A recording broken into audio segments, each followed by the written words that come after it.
Chapter 856, Usotsuke!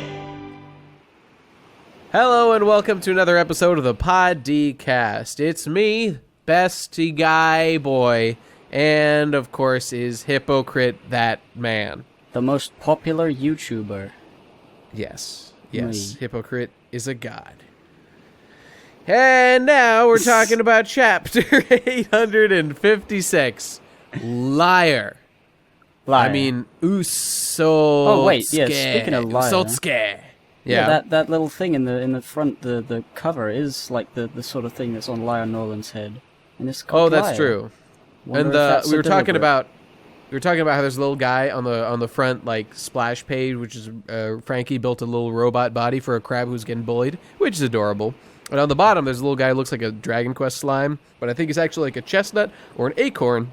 And that's just like the thing that's on Mont Blanc Cricket's head and Mont Blanc Norland's head, actually. The whole Mont Blanc line. They got those guys on they gay heads. Oh no, my website crashed. Okay, so we're back in the mirror world. What the fuck is happening now, What the fuck Gib? has happened? Everyone's in the Please. mirror world still. They're asking the mirrors, where's Sanji and Luffy? And they're like, huh. Nami knows that they probably would be at one place because Luffy said he would go back there. And that's it. That's basically, they're just deciding. They're thinking about going to see him and talking about what would happen if the wedding happened, and I don't know. This was an extremely straightforward chapter for the most part. Okay, then what happened? Well, wait, there's a few little bits. What was the thing with Peckham's? Oh, they said that he's fine. Apparently he's just fine, even though he got shot a billion times and thrown off a cliff. Yeah, but who said he was fine? Who knows? Was it wait, Jinbei? I forget. Yeah, Jinbei said he was fine. On the next page. Huh. Yep, he's fine. Don't worry about him. nothing to be concerned about. Oh, wait, now this Nobody is... fucking dies in One Piece. This is the actually interesting first part. In Sweet City, we got the big mouth guy. I forget him, what his name is. Big mouth guy. You know, the bishop. Bobbin. Yeah. Right. He's dragging his sword. He's like, "Oh shit, I got shot or something. Something happened to me," and he falls down. It appears that something else happened to him, right? Like I was crazy. Like, it looks like something else happened to him. It looks like he was just assassinated by. It looks like there's a panel with 3 like shrouded figures in the rain. Now this could be like the wrench in the play, because like at the moment we know kind of what could possibly happen. The wedding will go down, or it won't. The cake will explode, and they'll escape with the plans for the poneglyph. But now, I think, back when Reiju got shot, I was considering like maybe fucking a Blackbeard Pirates guy is here, or someone else is trying to steal the poneglyph, or the wedding is a big moment. Oh, that'd be great. I hope a Blackbeard pirate shows up. Yeah, there would be a reason for somebody to come right now because there's a wedding planned. Right. To try and stir shit up. So these 3 characters, whoever they are, they're gonna fuck things up because they killed Bob and he's dead. He's not alive, or he's injured.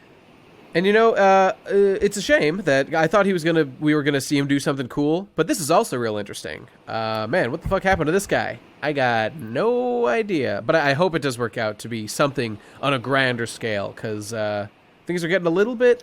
Yeah, I think what's the word I'm looking for? Regardless of what happens, the results of this wedding is going to be news that spreads all over the place. And I think that if they ever find out, that the Straw Hat Pirates have the poneglyphs that Big Mom had, then everyone's going to know about it, and it's going to be a big old kerfuffle, a big old hullabaloo from then on. And my first instinct was that it was. Oh, sorry. What were you saying? Well, I was going to say, like, when we flip over to the what was it, Zou? No, not Zou, the Wano Kingdom. Wano, yeah. That they might start to feel like they might suddenly have stuff happen to them because they're in that kingdom, and then, Sure. They're the Straw Hat Pirates. Oh my god, kill them. And they Kaido, got the poneglyph. Yeah, Kaido is... And Kaido has a red poneglyph too. He wants poneglyphs. Everybody wants poneglyphs. Oh, yeah. It's exciting stuff. And, I was going to say, I thought that Bobbin...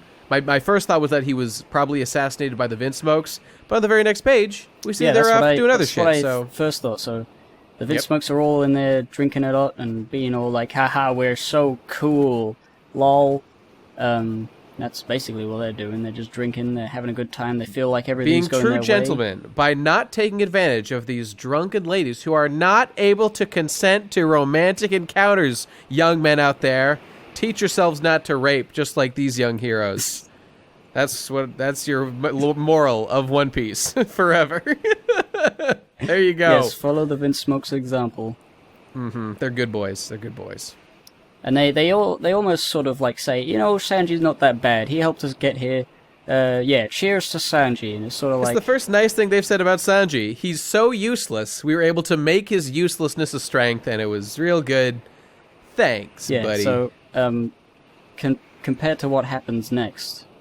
You know what? But sorry, before we go on to the next thing, I just want to raise one quick point. Is there really any... I get why they would use Sanji in this marriage. He was just like a spare that they had lying around. Yeah, sure, they'll marry him to one of Big Mom's crew, and it'll be great.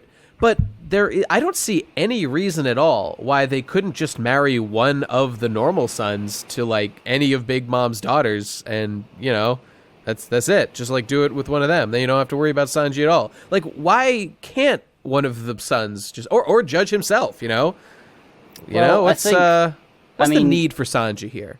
Well, the need for Sanji is because they just don't want to, and they have a... But they don't seem to really care, Well, if they Capone have... doesn't mind. If Sanji is they're just let's just get him.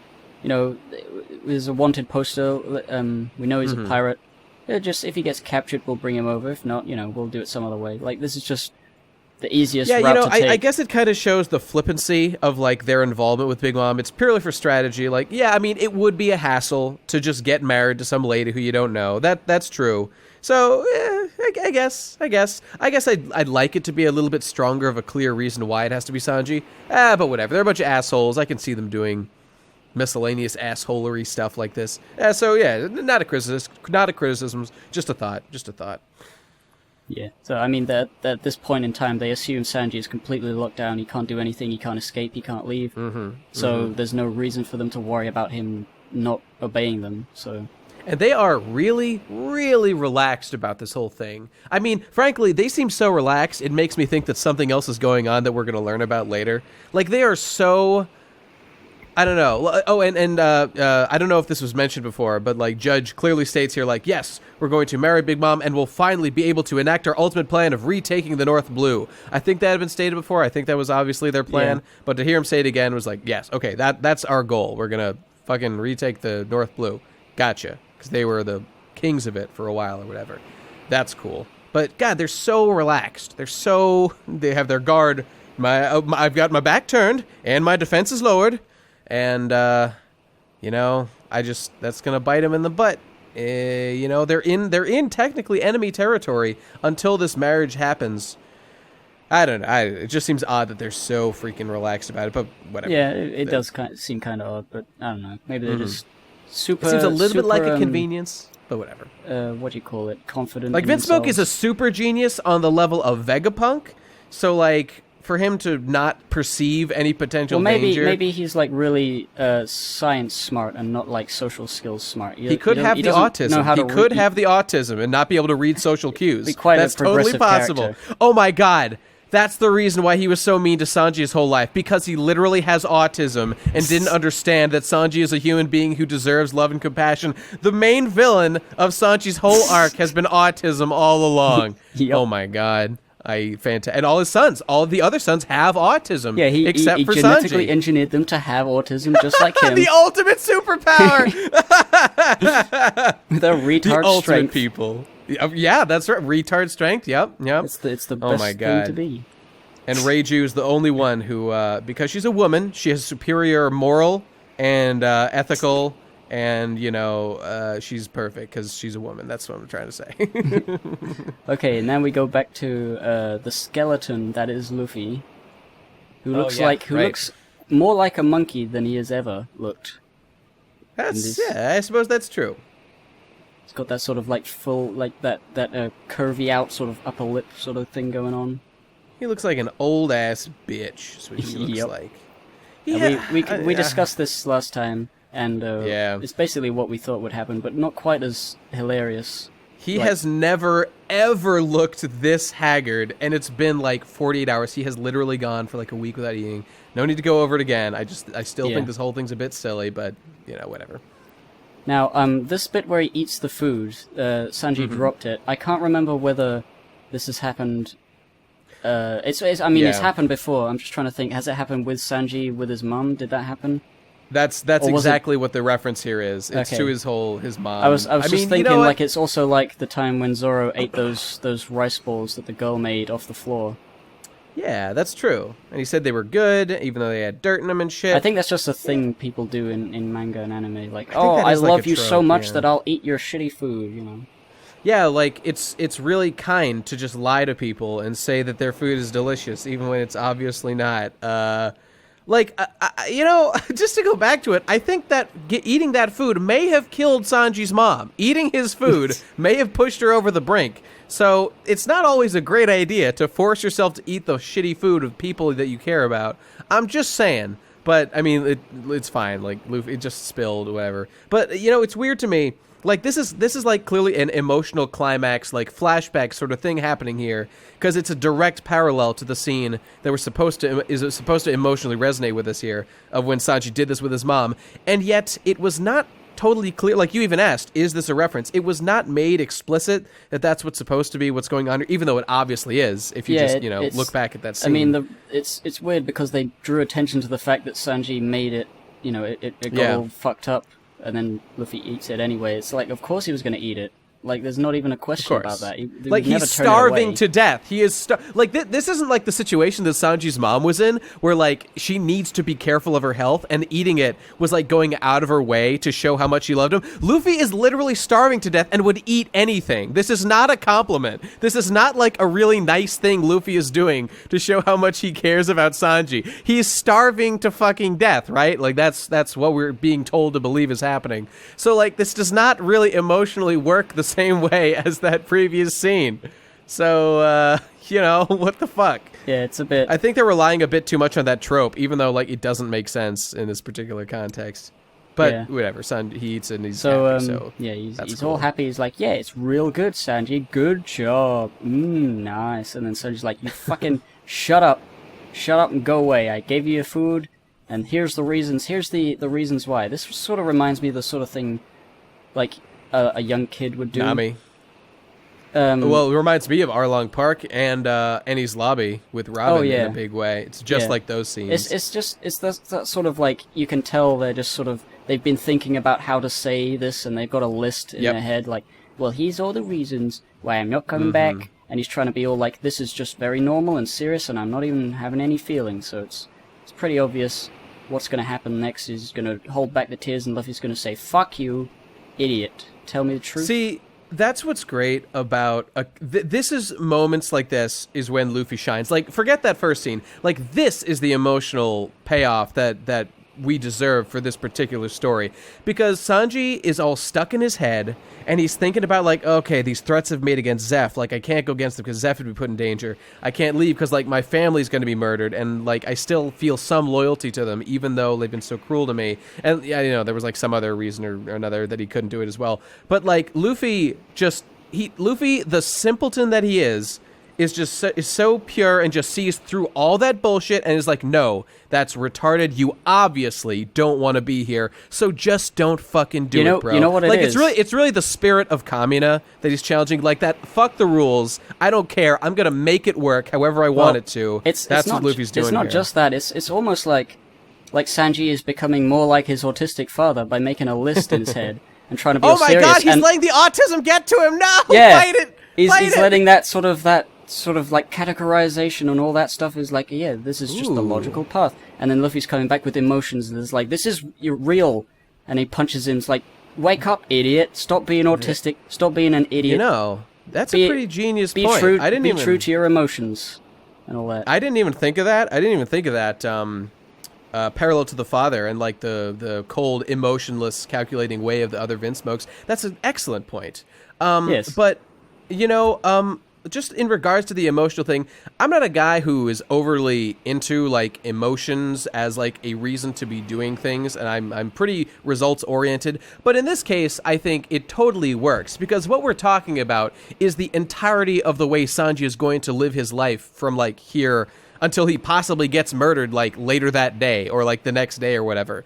So like it makes perfect sense, even just purely logically, for Sanji to step back, like observe how he is feeling, to assess his honest emotions, which I think is really the genius of what Luffy's saying here. He's not saying like, just do what you feel like, fuck the consequences. Luffy is really saying here, like, make a reasonable, like a full analysis of like how you feel right now about the choices you're being forced to make, and even if it's like a big gamble, like pursue the path that ultimately will lead you the way you want to go in your life. And that is what this right here is, what makes Luffy a great character when he wants to be a great character. And it doesn't happen all the time, but at big emotional climaxes like this is when Luffy can really shine. And I think this is the height of the whole arc right here. I think this is the moment. And it's not. I really liked it. There's another thing, also another parallel. Is, and it goes without saying that like Sanji, he brought up like his first reason was like, I disrespected my captain, like I attacked you, like there's no way, like, and Luffy just doesn't give a fuck. Luffy doesn't give a fuck about that shit. I mean, because obviously they're fucking brothers. They're fucking brothers, you know. It's good stuff. Well, but I'm sorry. Go ahead. Also, that Luffy could understand that it wasn't like sincere. Like he knew there was something. Right. Oh, he knew all along that Sanji wanted to, you know. Oh, but and just the line Sanji says about, I want to go home to Sunny. It is your home. That is your home, Sanji. You're a family. You're our brother.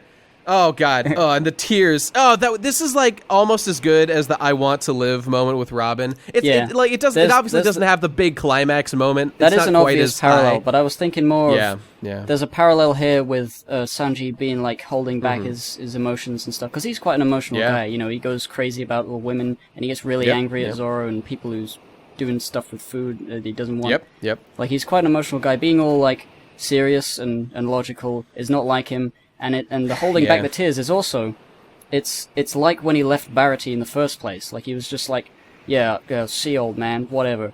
And he turns around and he's like, oh my God, I love you guys. I'm so sorry for being an idiot. And it's like, that was the coolest. And it's just like, this is true. This is Sanji. He's an emotional guy, and he shouldn't have been bottling this up for so long. It's a real good release. I don't blame him. He had some real shit to deal with this arc, but I think he's nearly completed his journey now. He's completed his intellectual and emotional journey now, and now it's just time to fucking execute the plans that have to be executed and wrap this bad boy up. So, man, I'm excited. This was great stuff. Really looking forward to seeing the sort of the fight climax now and see what the fuck happens with the wedding and shit. And by the way, Luffy is still missing that tooth. Yeah. And was not healed as I suspected he would be by this meal. But Oda took it a little different direction. It might happen near the end of it, like when they have I still think maybe I was thinking like, because I said before I was wrong about like the feast being the thing, but maybe like some feast thing will happen, because Luffy has not been restored to like 100% with this like little meal. Well, you know what? Just like a little. I think it would be quite incredible if this just stays as a part of his character design, like the scar under his eye and the thing on his chest. Like it just shows that pirates have scars and battle marks and stuff. Like if he just has a tooth missing, he doesn't look ugly or anything. It's just like defined. It's like just noticeable enough.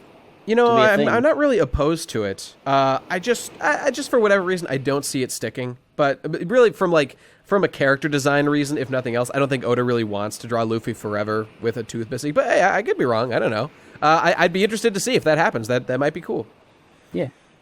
Oh, and one thing I didn't quite mention, didn't go over, was the fact that one of Sanji's reasons was like he even though he kind of hates his family, he doesn't want them to see them die. And then early in the chapter, his family was like, what, Sanji's okay for being a piece of shit. Cheers to Sanji. I feel like this is setting up for a Vince Smoke sort of redemption, somewhat. It's gonna be they're gonna help the Straw Hats escape maybe, or something. Something will happen to where they're not fighting literally everyone.